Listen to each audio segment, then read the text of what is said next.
국민의힘 새 지도부를 뽑는 전당대회 이제 5일 앞으로 다가왔습니다. 당권 주자들은 저마다요 막판 표심 잡기에 좀 총력을 기울이고 있는데 김문수, 장동혁 후보는 각각 당을 향한 특검 수사에 강하게 항의를 하면서 시위를 이어가고 있고요. 안철수, 조경태 후보는 연일 혁신과 쇄신을 강조하고 있습니다. 영상으로 만나보겠습니다. 특검의 인권 유린, 국민 주권에 대한 중대한 도전에 대해서 유일한 야당, 우리 국민의힘이 확실히 지켜낼 필요가 있다고 봅니다. 제가 대표가 되면 대선 백서를 우선 씁니다. 거기에 따라서 사과할 분은 사과하고 또 정도에 따라서는 윤리위에 넘겨서 정치 특검이 국민의힘의 심장인 국민의힘 당사에 와서 국민의힘의 생명인 당원 명부를 압수수색하겠다고 하는 것은 명백한 야당 탄압이자 정치 특검의 광기입니다. 육선 정치 인생 동안 단 한 번의 헌법과 민의를 저버린 적이 없습니다. 다른 후보들은 어떻습니까? 아직도 윤 의견을 외치며 탄핵 반대 당론을 고집하고 있지 않습니까? 자, 과연 누가 당대표가 될까요? 이 투표 결과 과반 득표자가 없으면 1, 2위 간 결선 투표가 진행이 되고요. 그런데 이제 최근 여론조사 등을 보면 국민의힘 지지층과 무당층에서 김문수 후보가 앞서고 있는 것으로 나타나고 있습니다. 그렇지만 과반은 넘지 못하는 분위기입니다. 실제 투표 결과 과반 투표가 나올지 아니면 결선에 갈 두 명이 누가 될지 우리 정호김 의원께서는 어떻게 보고 계세요? 저는 그냥 여론조사만 보고 그대로? 말씀을 드릴 수밖에 없는 것 같은데요. 네네. 어떻게 됐든 간에 네. 결선으로 가든 아니면은 본선에서 결판이 나든 소위 강경파가 지금 당 지도부를 장악할 가능성은 상당히 높은 거 아니냐 이런 네. 생각이 들고요. 지금 이제 그렇게 그 강경파가 득세를 하게 되면은 특히 민주당과의 관계 설정이라든지 향후의 전국이 굉장히 소용돌이 칠 것이다라고 얘기를 하잖아요. 네. 그런데 강경파 중에 누가 되더라도 나름대로 그 드라마틱한 반전을 보여준다면은 사실 지금 민주당 정권을 보면 말입니다. 네. 취임한 지 얼마 되지 않았는데 인사 검증 시스템이라든지 세제 개편이라든지 조국 윤미향 등 사면에 이르기까지 요 주기가 굉장히 빨라요.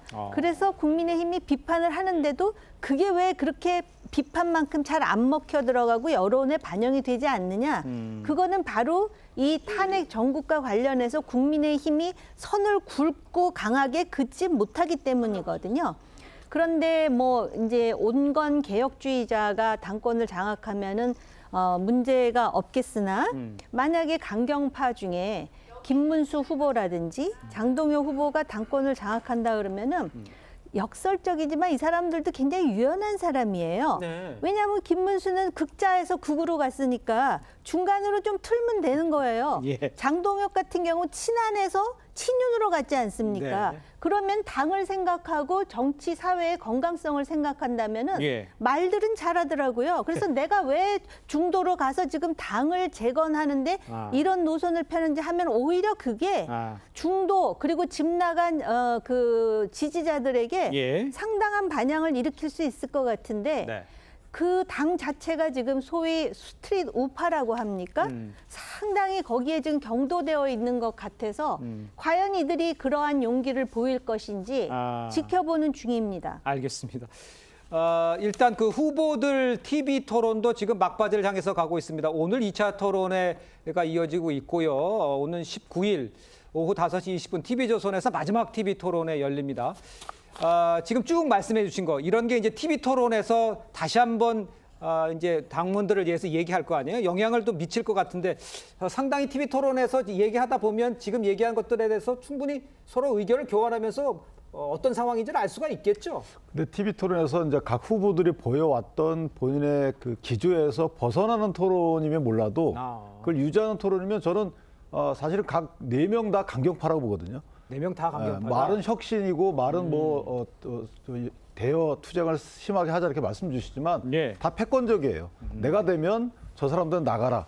저는 이것부터 고쳐야 되는 게 혁신이라고 보고 예. 원래 민주당도 사실 그 진영 정치에 시작해서 모든 그 당원들을 품고 국민으로 나아가는 식의 정당 발전을 해왔고 국민의힘도 마찬가지로 개파 정치가 있다 하더라도 개파에서 시작해서 전 당원을 품어야 되는 것인데 네. 지금 이분들이 주장하는 건 아주 공공연히 내가 되면 상대방 나가라.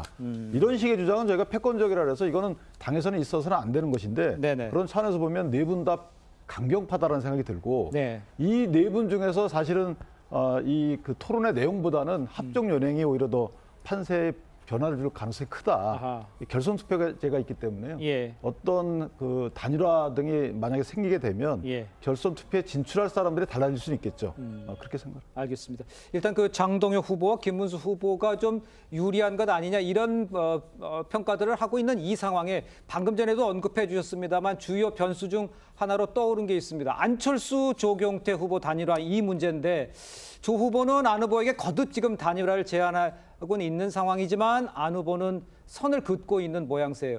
두 사람이 연대할 가능성은 있는지 만약에 연대를 한다 그러면 어떤 좀 변화는 생길 수 있는지 우리 소장님은 어떻게 보세요?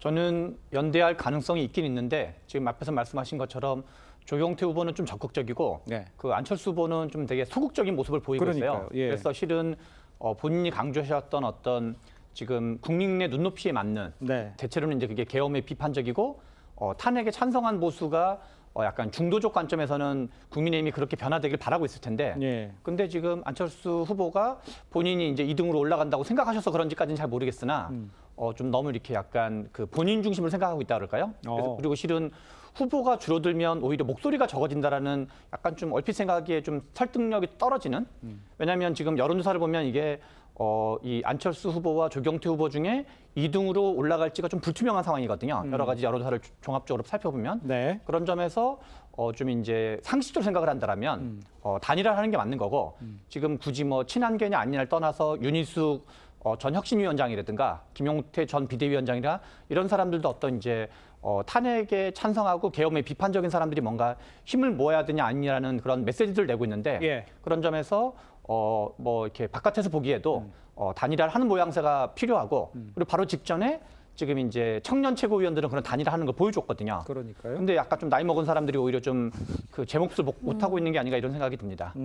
글쎄 나이 먹은 사람들이라는 표현은 조금 적절한 표현은 네. 나이 먹은 거하고 무슨 관계가 있어요? 그게 아무 이렇게 좀, 예, 뭐랄까 이렇게 어른스럽고 알겠습니다. 성숙한 예, 게 좀 예. 필요한데요. 특히나 예. 대표라는 자리 자체가. 네. 알겠습니다.